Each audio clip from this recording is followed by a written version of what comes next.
Attention! The National Weather Service has issued a hurricane warning for the entirety of the National Hockey League.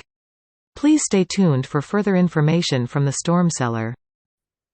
Welcome back to the Storm Cellar Special Edition. We have a really cool guest tonight, Ray, to talk playoff hockey. The season, technically there are games going on, but I don't care because they don't involve us.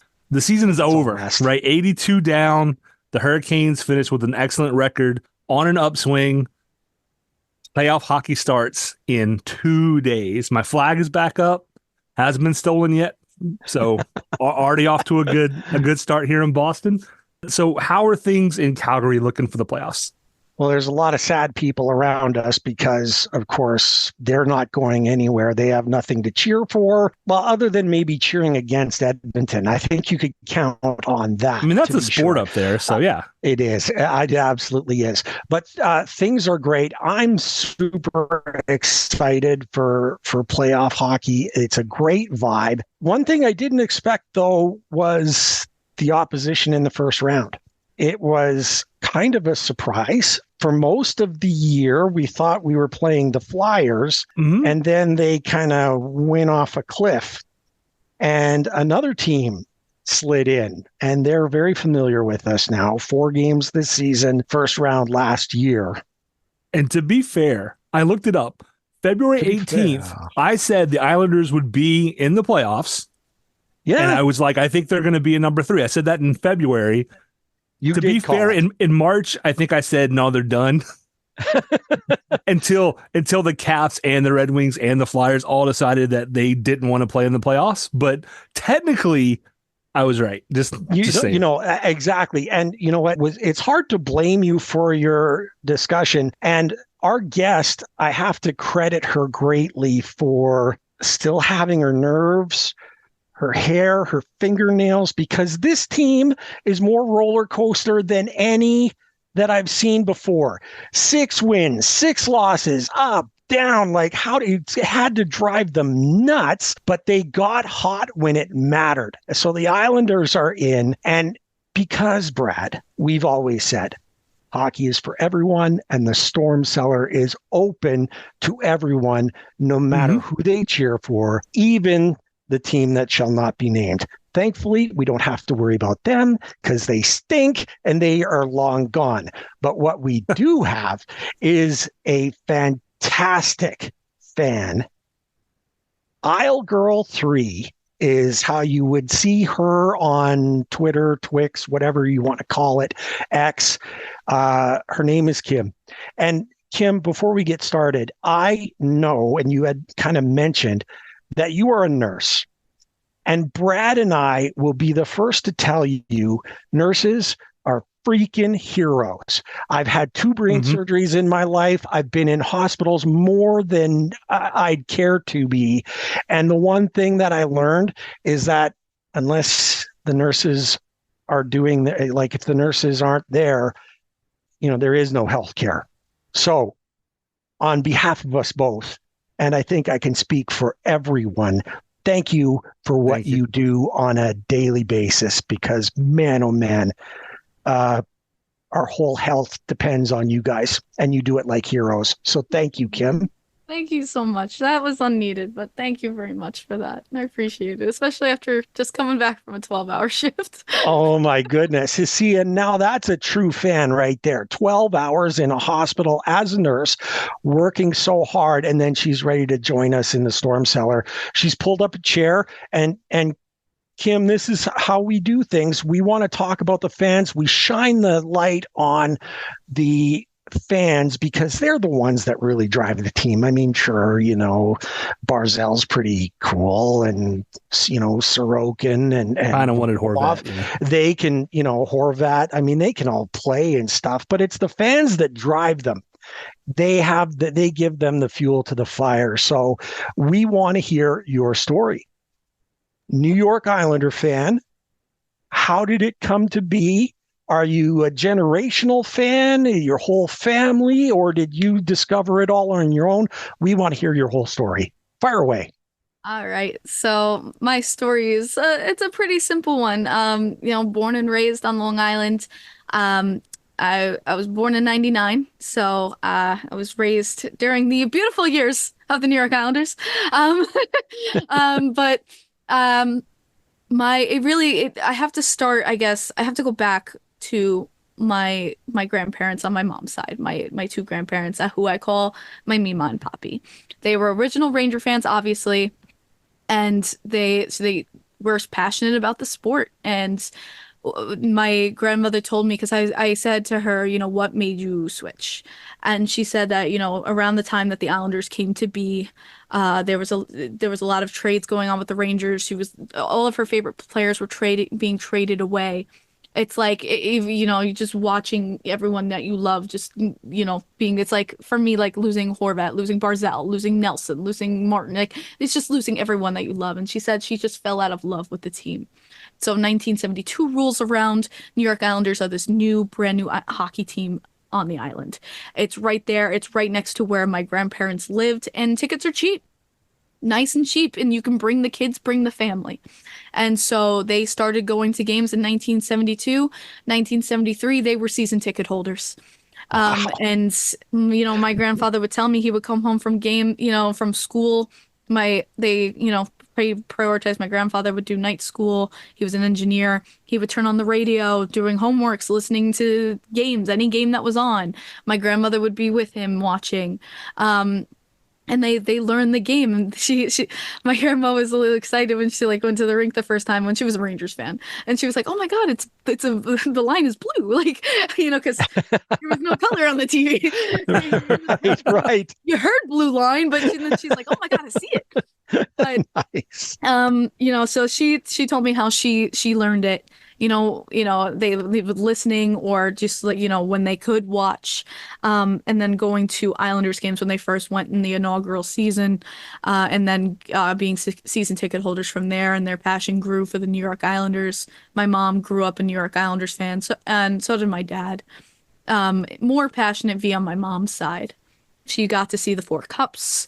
She got to see the parades. My grandparents were in the Coliseum during the cups. Wow. Because That's it was awesome. their seats, so they got priority. But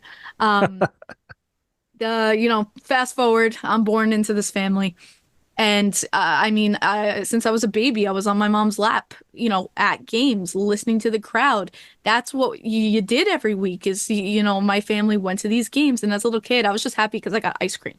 But Right. going on from there, I remember what started to annoy me when I got a little bit older, like around 5 or 6. I say it was true in my family. It wasn't, "How was your day? How was school?" It was, "Did you see the game? What do you think of this trade? What do you think about that contract?" And I remember as a little kid getting kind of upset because I couldn't weigh in. I couldn't join the conversation. I didn't know. And I went to another Nassau Coliseum New York Islanders game. I loved the sounds. I loved the energy of it. And I just remember them blowing the whistle, and that's the moment. And they blew the whistle, and I remember it clicking in me, going, "I want to know why. Why did they blow that whistle?" And I nudged my grandma next to me, and I said, "Mima, why did they blow that whistle?" And it was like an offsides, or if it was an icing. And she slowly started to teach me the game, and it was, there you go. That was the start of my fandom. Slowly starting to learn via, if I was at Nassau Coliseum, or if we were all at home around the television watching, and my family would just guide me on how to watch the play, how to watch the games, like what each thing meant. My mom always laughs because when I was like 5 years old, I was at the Coliseum and a fight broke out, and she goes, "Your little stubby legs got up, your fists were clenching, you went, 'Get And everyone's looking at this little girl looking for blood." And my mom's like, "What the hell?" It was just ingrained. And I think my passion really stems, and I will say this to the day I die, from my grandmother. She was the most passionate hockey fan. She was a lawyer. And she would stand, she would point. And I just remember she would stand, point, and go, "That is BS." She would come at it. She was the most passionate fan I knew. And I loved her energy. I loved how just boisterous she was, how she just let herself go and just, enjoyed the game. She really was, it was an escape. And I wanted to be just like her. I wanted to exude that fandom, that passion. I already had some of it in me. But, how you're in a crowd, you have trepidations. And she just let them all go. And I let them all go with her. And I remember just standing and cheering with her. And I'm sorry, I'm getting a little choked up because I lost her a few years ago. But Oh my gosh. Right. she was the epitome of what I think a fan is. And so I try to say that I try to bring her with me to every game, bring that energy, bring that passion. You do these at the end of my own podcast, I always say, never be afraid to show your passion and energy for your team, because your team would not be who they are without it. And, you guys exuded that perfectly. I love that you brought up that point.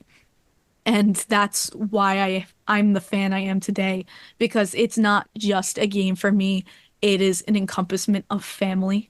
I've met dear friends that I will have for the rest of my life through this fan base, through hockey, and it is my escape away from everything in my day. This is how, I just find the joys in my life, in the smiles, the happiness, and especially anything thrown in my way throughout my life. And that's how I became a New York Islanders fan, and I will be passionate to the day I die. Ray and I are both like in tears. Like, people listening will be able to hear it in your voice too, right? We're in Carolina, the team, just hit 25 years. This is year 26.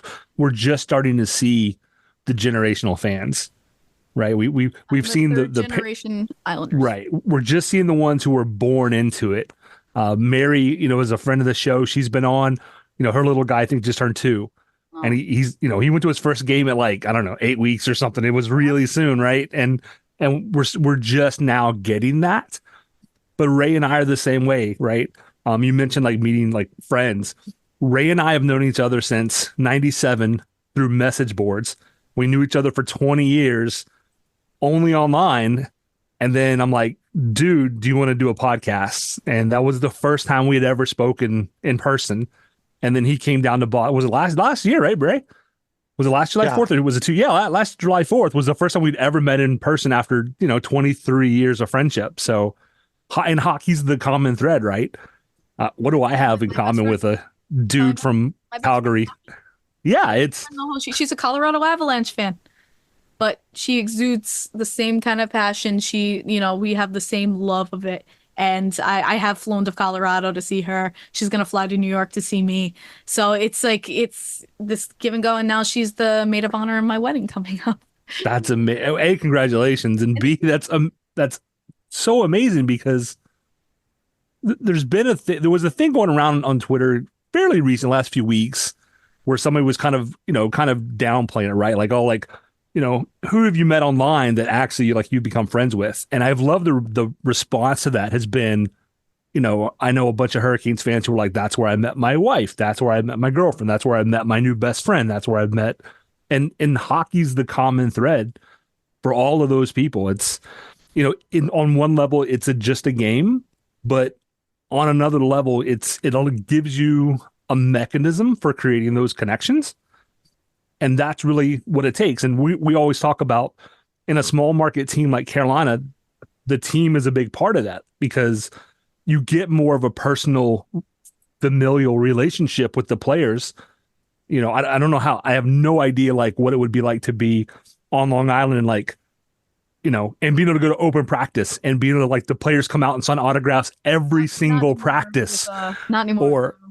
Right, yeah. Not anymore. After every game, there's a line of fans outside, and the players will stop and take pictures with you and all those things. And you're not going to get that if you're in Toronto or New York or those places. And so that family relationship extends. And, some people don't understand the line, right? And there is one, but that line is a lot, I'd say, thinner in a place like Carolina or some of those places. But that's your story is I'm talking mostly because I'm waiting for Ray to Brad's. I gotta thank you, Brad. I gotta thank you, Brad, for covering for me. But it's true though, right? That was that is one of the most beautiful stories I've ever heard. As someone who had a very, very close relationship with my grandmother, who I lost as well, I know your pain. I feel for it, but I also love what you took from it. It is an amazing story, very disarming, and wow, thank you for covering for me, Brad. I had to get myself together. I love the fact it was your grandmother too, right? Because hockey has always been the old boys culture for so long, and people see it that way. But it's my grandfather, it's my mom, it's my dad. Right. But God, if it wasn't her. Yeah. Right. And that was 50 years ago, 73, right? So they became season ticket holders in 73. Franchise has been around now for 51 years. Mm-hmm. They were, they started from the beginning, and they chose to do season tickets in 73. But, she, I can't say enough wonderful things. I wear a necklace. I'm showing them on, I know it's audio, but she got me for my 21st birthday, a golden New York Islanders necklace. Oh, that's cool. Good. And I wear it to every single game because Wow. I think it's like taking a piece of her with me. Her favorite player was Johnny Boychuk. So fun fact, my cousins are Bruins fans. They moved up to Boston, and she would make. I love Zdeno Chara. I loved Zdeno, especially she started out an Islander. But she made me sit, and she used to make me sit down and go, look at this guy Johnny Boychuk. She's like, watch him play, and she'd be like, make me sit down and watch him, and be like, you have to. He is an encompassment of a defenseman, and then. That happens. Johnny Boychuk comes to the New York Islanders. You want to talk about a woman going crazy? She goes, she was like, oh, and I called her immediately when I was like, you will never believe what just happened. We got her that Boychuk jersey so fast, and I got a matching one with her. And I've met Johnny now multiple times, and I tell him about it. He knows, and if he didn't give me the biggest damn hug about it, he is very just loving, and I just I wish he could see he's still with the team now and everything. But yeah, and then when Zdeno came over, she had just passed away. So I wish I could have shared that with her, but if anything, I enjoyed that she got to see Johnny Boychuk, one of her favorite players on the Islanders, because that made her everything. Brad, I say this in all jest, okay? You found Isle Girl 13 and arranged all of this. And it feels like you're secretly trying to transform me into an Islander fan. Oh, okay. Just listening to her story.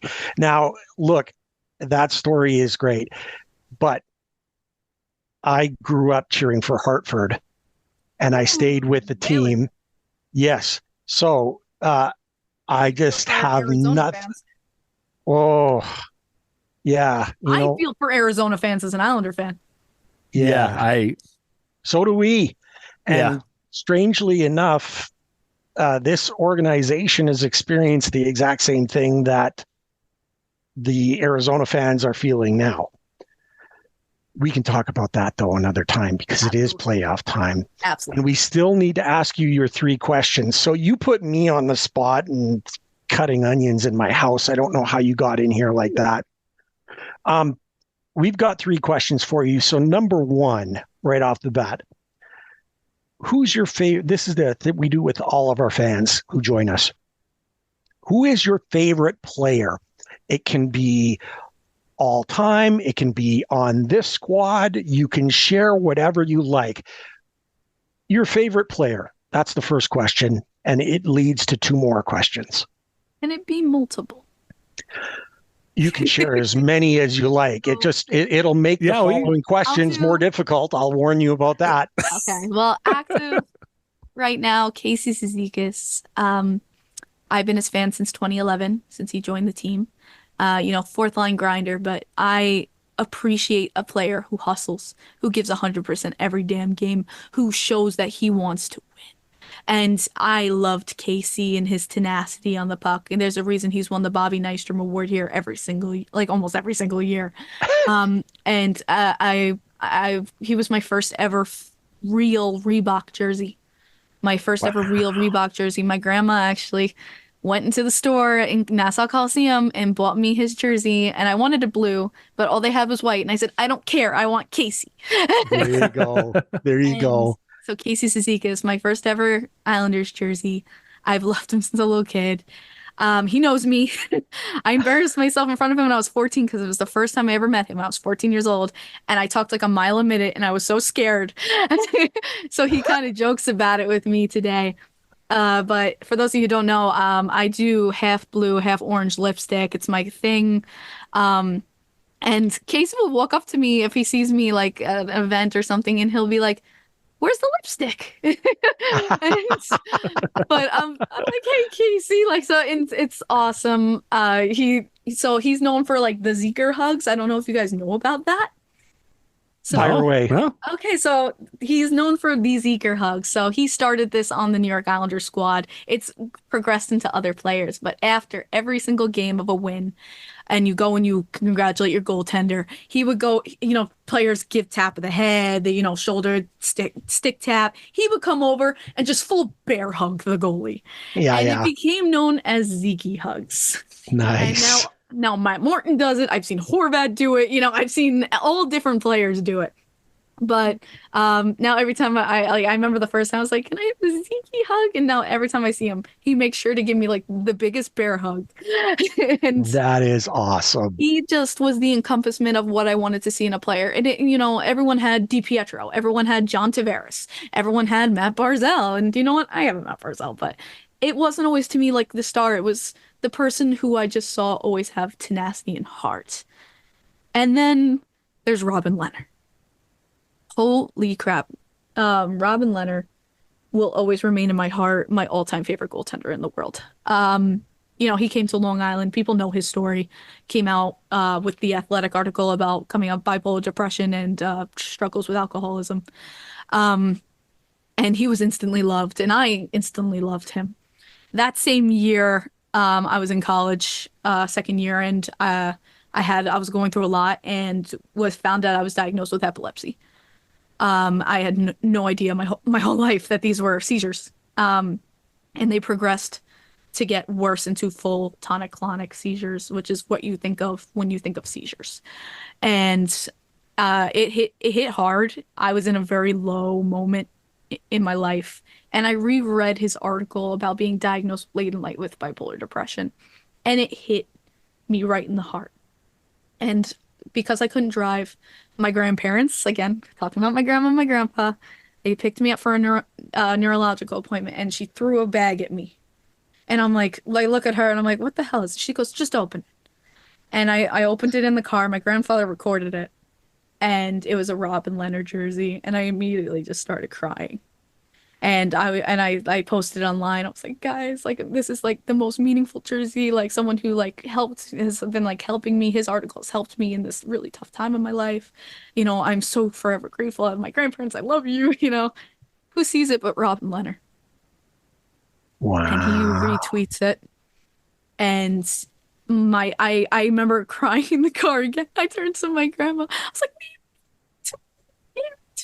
he saw it, and he really did. He connected with me, and he was always there. He like had his DMs open. He goes, if you ever need to chat, if you ever need someone to just lean on, my DMs are open.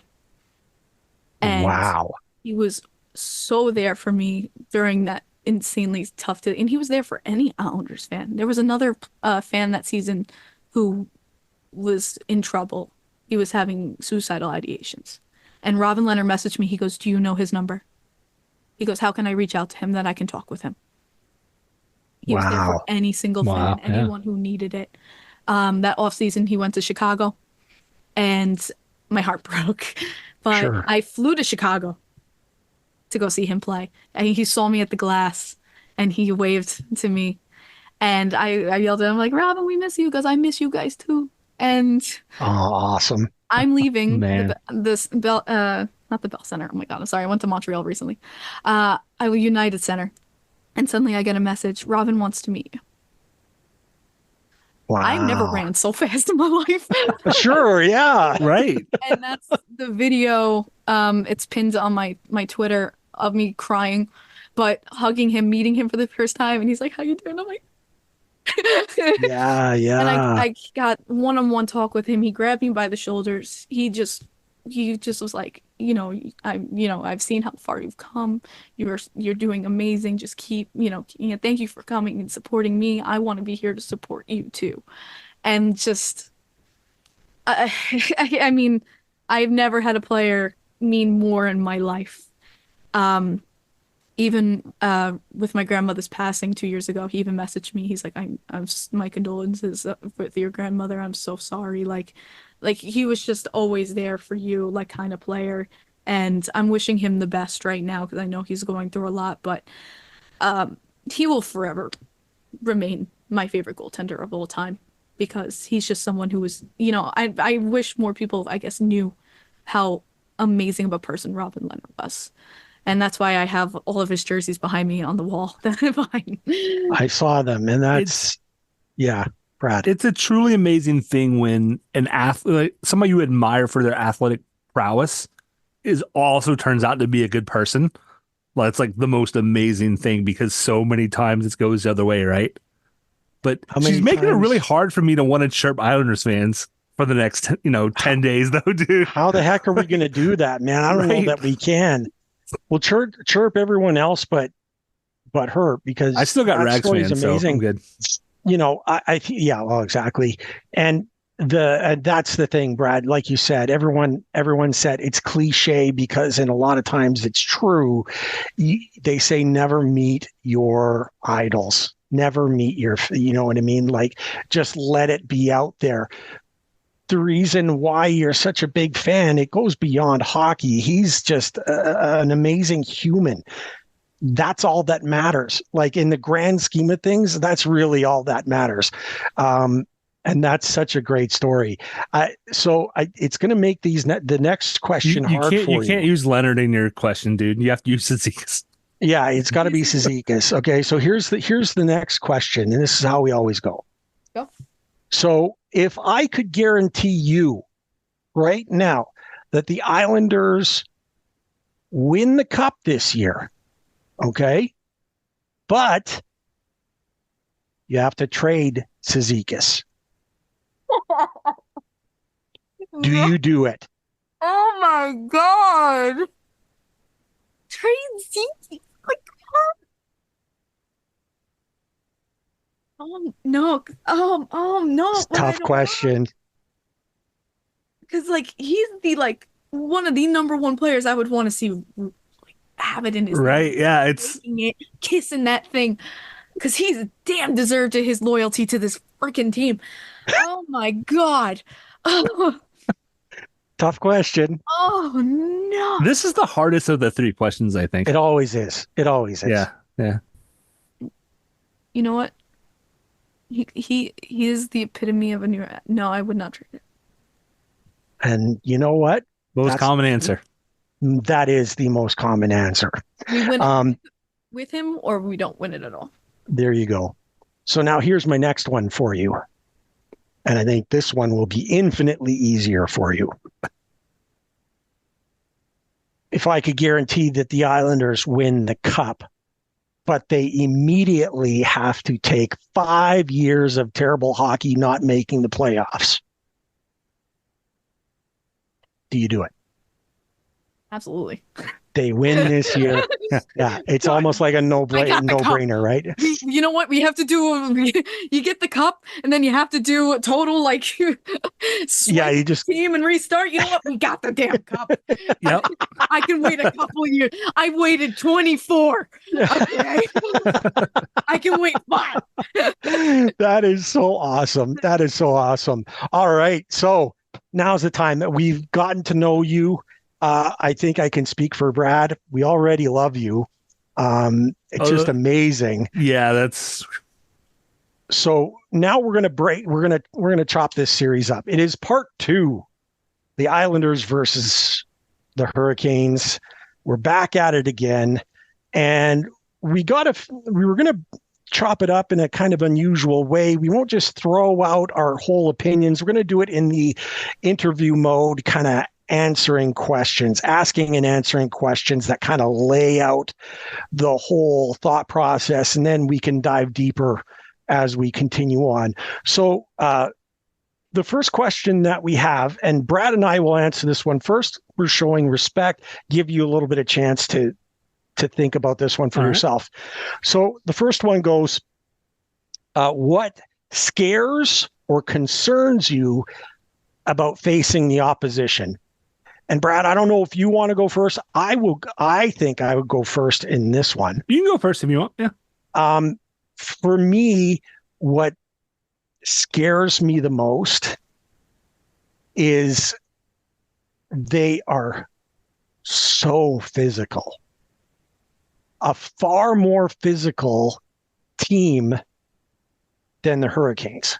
And if you looked at it, they've been playing playoff hockey now for the last month to get in. There's no turning of a switch or now they have to gear things up. They've been playing at a very high level for a long time. That's how they got in. And they did it by solid hits. Like they grind and they hit and they punish. And that is, that can take you right out of a game. And I'm not talking about cheap hits. Okay. Yeah. I'm just talking about good. I knew you. Yeah. solid hitting, grinding, everything that exemplifies playoff hockey. That's always turned up a little bit. And the Islanders are more physical. Okay. They just are. And if they can be physical and put a jolt in guys like Jarvis or Necas or, whatever, and get them to shy away from playing Hurricane hockey, they can take advantage of that and move on. I think that to me is number one. There are others, but that's number one for me. I don't know about you, Brad. What do you think? So I think you kind of hit it, at least partially for what I would say, which is Islanders are 8-1-1 in the last 10. So they're peaking at the right time. For all the jokes from, maybe like January into February and early March, where everybody, we were joking about nobody wants to, to make it in the East. They're playing really good hockey right when you want to play really good hockey. Mm-hmm. I think putting Waugh behind the bench is the other half of that. So they've gone from averaging, I think it was 3.5 or so, maybe a little less than 3.5 goals against a game down to below 3, which doesn't sound like a ton, but half a goal is half a goal, right? If you give up 3 point whatever, you got to score 4. If you give up 2 point whatever, you only got to score 3. That's a big deal. The offense is also up about 10%. I think they went from 2.7, 2.8 up to like 2.9 something goals for.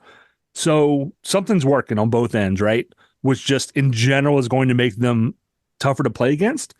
I think this is a better Islanders team overall than last year. And I think that's part of the difference is I know a lot of people, I think in general, maybe are underestimating the Islanders because the Canes have improved. Obviously, we got Gensel. Kuznetsov has been playing not as well as he did the first week or two, but for a guy who's been out for 2 months, I mean, he's doing well. But this is a rematch, but it's not going to be the same series it was last year, if that makes sense. And that's I think the biggest key is who's going to assert themselves early and then who's going to be able to keep it up, because it's the Stanley Cup playoffs. It's a war of attrition. That's going to play a big factor into it, is who's got the legs under them to keep things going. So, all right, Isle girl, it's your turn. What scares you about the Hurricanes? What scares me about the Hurricanes, I mean, it can't be unbeknownst to anyone about their offensive talent. And that especially goes on the power play. I think they rank second in the NHL among power plays. And, you know, as a team, we have been struggling special teams wise, and that goes both ways, PK and power play.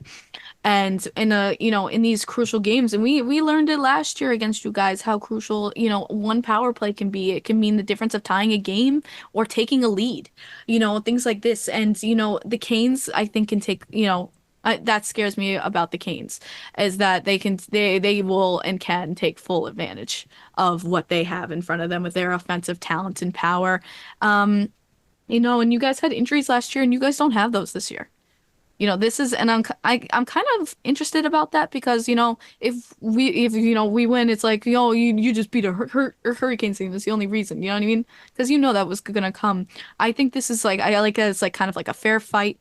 Everyone's coming into this, you know, strong, and I'm curious to see how it matches up. But I mean, the offensive talent is definitely gonna come in special teams, and you guys, your power play. I mean, it scares me. There you go. There you go. Great answer. Now we're going to let you, now we're going to pump our team's tires. Okay. And we'll get you to start. The question that we have for you is, what advantage do the Islanders have over the Hurricanes in this series? I think the biggest advantage, we have two starting goaltenders. We have two wonderful goaltenders in net, and Varley has been dialed in since Waugh has come. I mean, the first quote of Varlamov seeing Waugh come back, who he literally won, you know, Jack Adams with when he was played in Colorado with him, was, "I have goosebumps." And I have never seen Varley as attentive and as focused since the bubble. And he is strong in his positionings. He is strong left to right. He has been on his game, and when we need big saves, he's been making them left and right. He got that 41 save shutout against Nashville in a game that we desperately needed him. He's just been very, very strong and hard to beat lately, and he's become hot in the time that this is the time. And under Waugh, I think he's just blossomed. And then you can't, you know, take away from Ilya Sorokin. You know, everyone knows Ilya Sorokin, the kinds of saves he can make, you know, how quick he is on his pads, you know, and I think we just got that double duo there of goaltending that can really help and, you know, fire up this team to be in these games. Because, like I said, you guys have the offensive talent, and I really have strong trust in our goaltending to be there for us and give us the chance to, you know, keep in these games and have a chance to win. All right, Brad, your turn. You're up next. Can I change my answer to what I'm scared of? Because that was really good. That was really good. And Varlamov's the one who's been starting, right? So we're used to being like, okay, Sorokin can steal a game, and he's not even right now been the principal goaltender. So that, yeah, it just for me, it's kind of the opposite, right? We're kind of going back and forth here. So, you know, she mentioned special teams, and if the Hurricanes can get the Islanders to take penalties, if we get more man advantages of them, that's going to be tough to beat, because second best power play in the league. You have Jake Gensel, who is putting up 1.5 or 1.6 points per game. Seth Jarvis is on a tear. 30 plus goals. Svechnikov looks like maybe he's coming around out of his funk a little bit.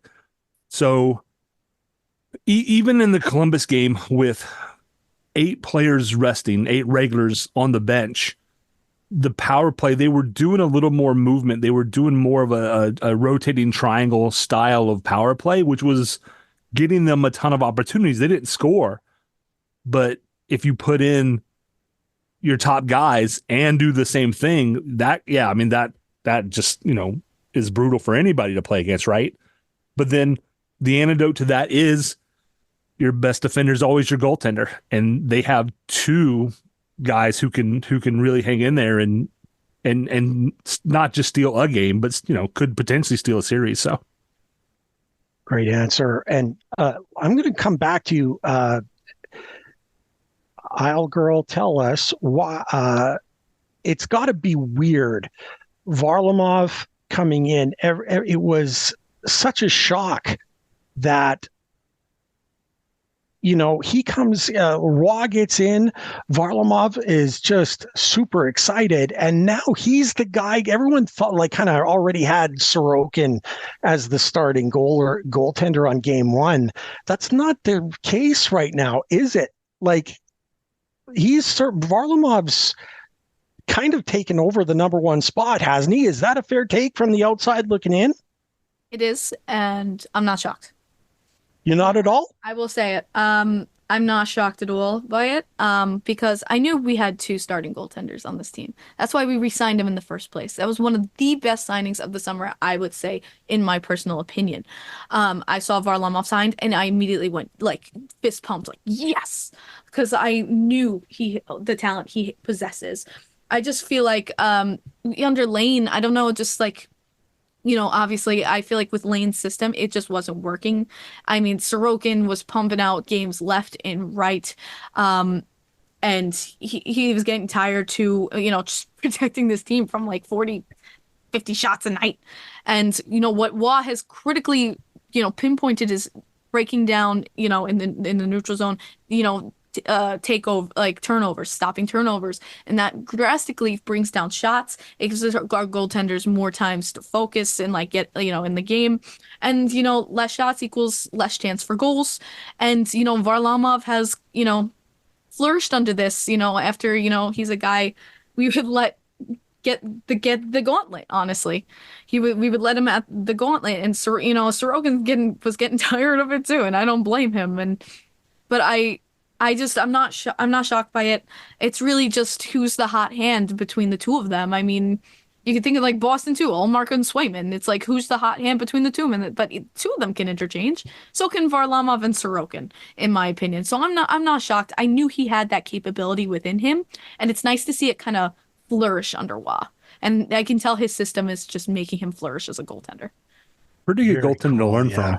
No question. He got the Vezina nomination when Waugh was coach. Yeah. Waugh was okay, I suppose. The team that shall not be named is in Montreal. Yeah. But it's just like if you look at the Montreal, but he is really everyone thinks of him in his days as a coach and the craziness and the fire, but he has really matured as a coach. If you look at his interviews, if you look at how poised he is talking to media, he's really matured as a coach, and it's obvious. Yeah, I think he learned a lesson after the Abs, and you do see a different attitude there. Look, for my thoughts on the reason why we're going to win, I think it comes down to, and it sounds very elementary, but it's the acquisition of Jake Guentzel. Everyone had criticized, or the one thing that everyone said about the Hurricanes was who's scoring your goals, who's getting your points. And we didn't have that finisher. We didn't have that extra something to make sure that you get your goals, right? And what's happened with Guentzel is not only is he getting wicked points, but he's also making everyone else around him better. He actually, like, this acquisition had a waterfall effect on the strength of the entire lineup and the depth. Now, he instantly goes to the top of the line where they have the Jag line that we like to call it, right? We've got Jake, right? We've got Jarvis, Aho, and Guentzel, and they have found something special. Like, they are on fire, and they're going to be a severe threat. I mean, they're going to make nightmares for the Islander goaltenders and the defense. But then you look down the line, that moves Svechnikov down, right? And he's playing alongside of Necas, and it just makes the team stronger and more depth. And I think that's going to be the key is Guentzel, and he's won the cup as well. So he brings that extra experience to the table that is really just can't be denied. Next question. And Brad and I will start on this. What'll be the downfall of the Hurricanes? What'll be the downfall of the Hurricanes? Should we lose this series, Brad? What is it? The same thing it's been every year.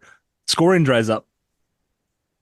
I mean, Anderson is playing as good in goal as anybody that I've seen in a Carolina uniform ever. Ever. Right? You have Kochetkov playing really well, and you know what he can do. Up and down the lineup, it's probably the most dangerous lineup we've ever had, which is Fair. like the fourth year in a row we've been able to say that. But we're 0 for 12 in the Eastern Conference Finals. Yeah. In our last 12 games. So, you have to get there first. Sure. And scoring in the playoffs has been an issue. You know, if penalties don't go our way and they keep committing offensive zone infractions, that's a big deal, right? So between those two things, those would be my key concerns. To me, the downfall, this is going to be wicked specific, okay? It will be offensive blue line turnovers. One of the things that we have seen opposition teams do a lot of is jailbreak offense, where they're sending guys down ice, expecting for a turnover in their end, and then turning around and seeing breakaways, 2-on-1s, like super high advantage offense. And in a lot of those cases, in the games that the Hurricanes really struggled in and lost, you could point at that directly. Now, we managed to win a couple of games, even though that was the problem. They gave up way too many of those grade A opportunities, and you cannot always rely on your goaltender to bail you out. On breakaways and stuff like that, it doesn't matter how great you are as a goaltender, there's some great goal scorers out there too.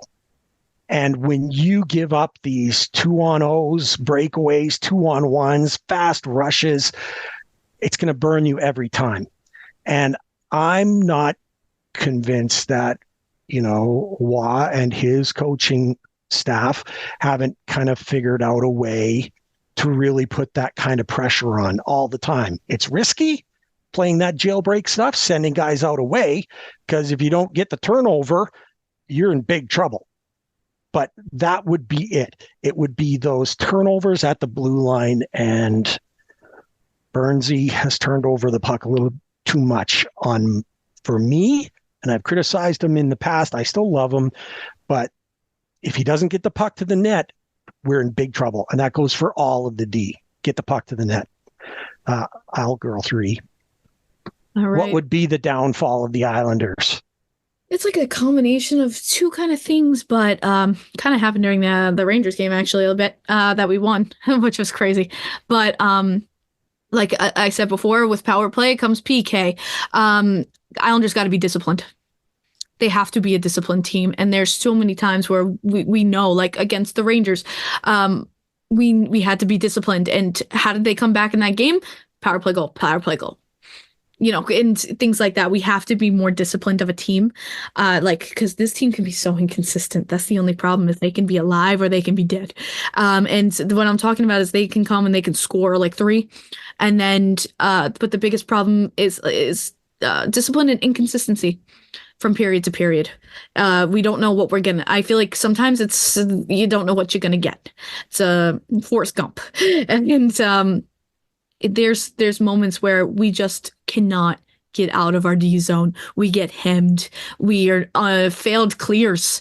My God, failed clear to the zone. Or when we do, we get it down, we switch, and then we're back in the mix again, not able to clear or get anything break out, get anything on the forecheck in the O zone. And we get stuck in that hemmed position where we're in our zone. I mean, Carolina's just going to rip us up. They're in the zone for that long. It's not going to be long until they turn it into a goal.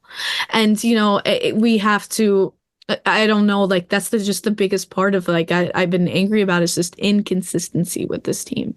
And you never know when they're going to turn it into that team that just can't keep the puck on their stick or clear the zone.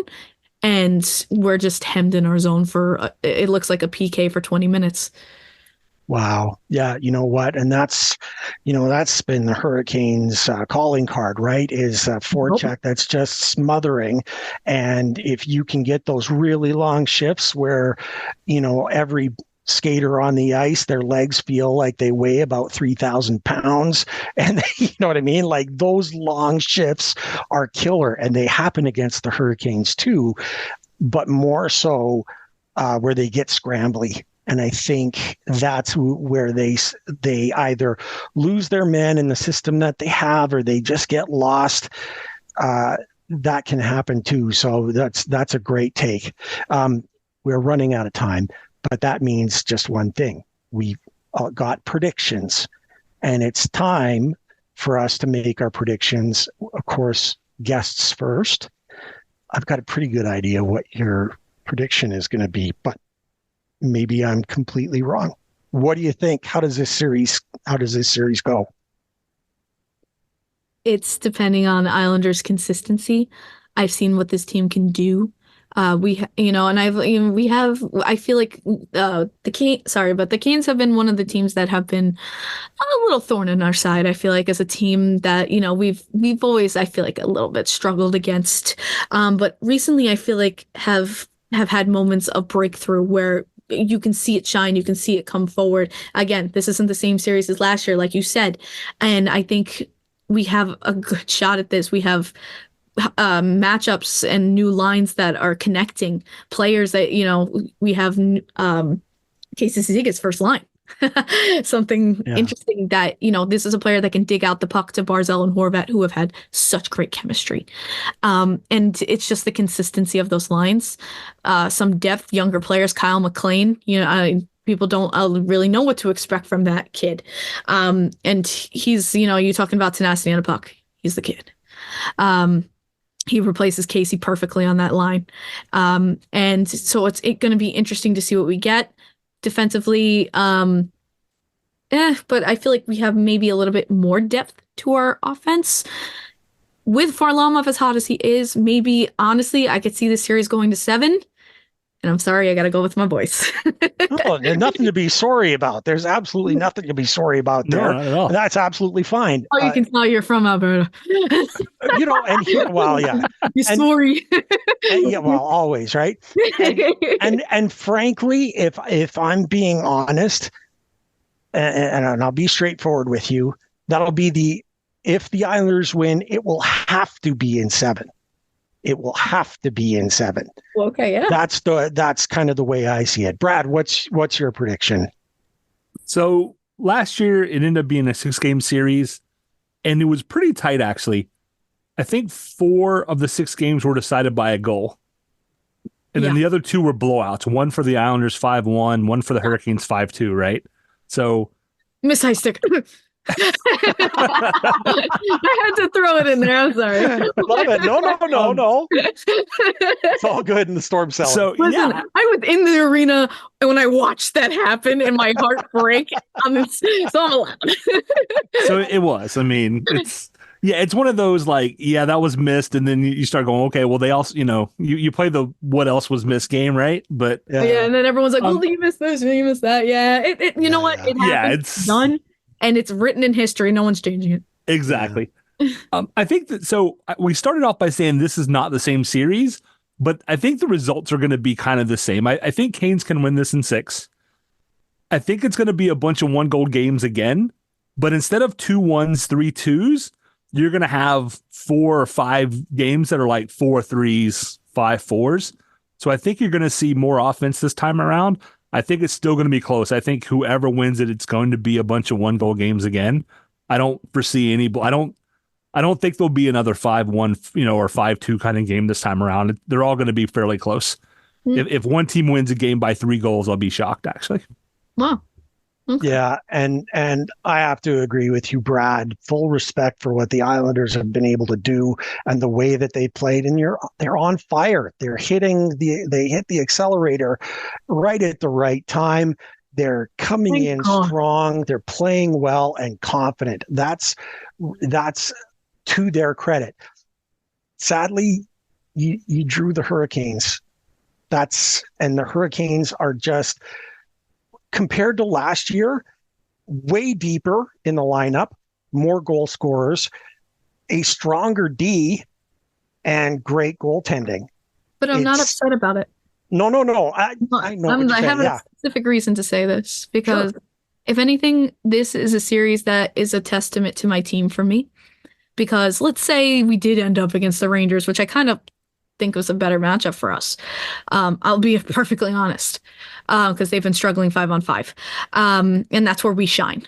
So, but it's a testament to me. So, let's say, God forbid, in a hypothetical situation, Canes win and Islanders win, and we end up meeting up in the playoffs.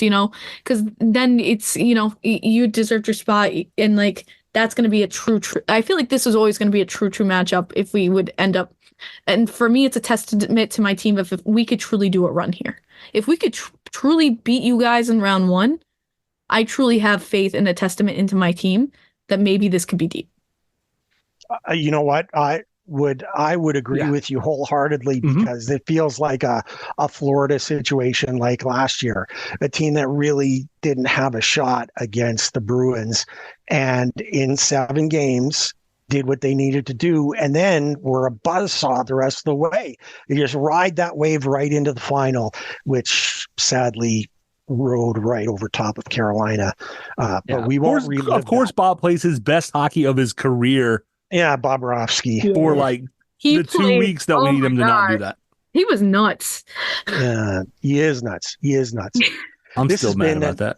Yeah. That's the thing about Bob. He's an inconsistent goalie. Sometimes he can look like, holy, Bobrovsky, and then it's like, oh, Bobrovsky.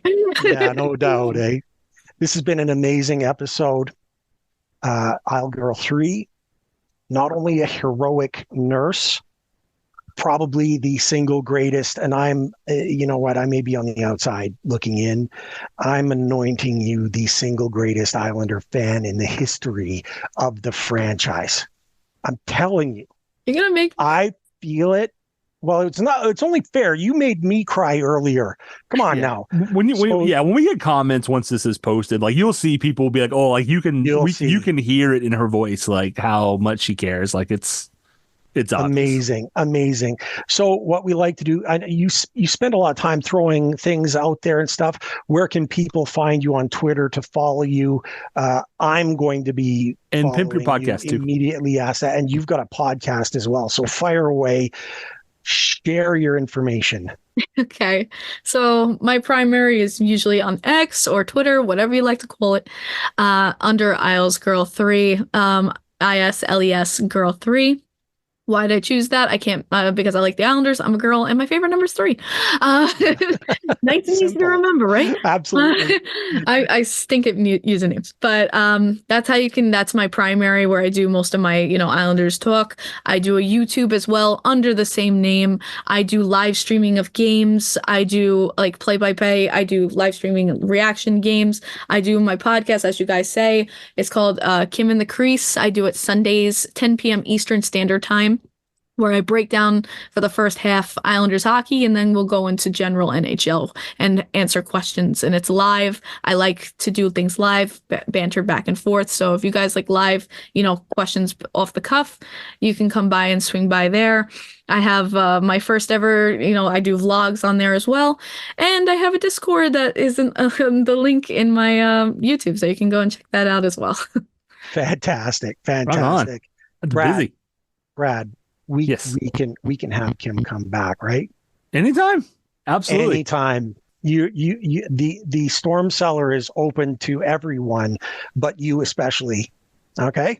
I'm saying that right now. Anytime you want to join us, because that was one of the greatest episodes that we've ever had. You made me cry. I'm making you cry. I'm sending you out a big hug right now. Thank you for being an amazing person, all in all, and a great fan. Brad. Not bad for a Thursday night. I'm normally asleep by now. Holy cow. This is sensational. Can't wait to get this one out. And Brad, there's only really one thing left to say. Go Canes. Go Canes. Go Islanders.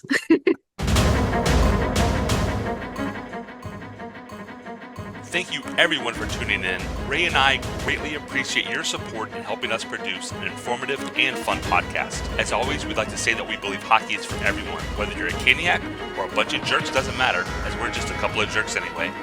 We would love to hear your questions, comments, and suggestions. We will do our best to answer anything hockey related. You can reach us via email at stormcellar97@gmail.com. On Twitter, we are at stormcellar97, and on Facebook at facebook.com/stormcellar97.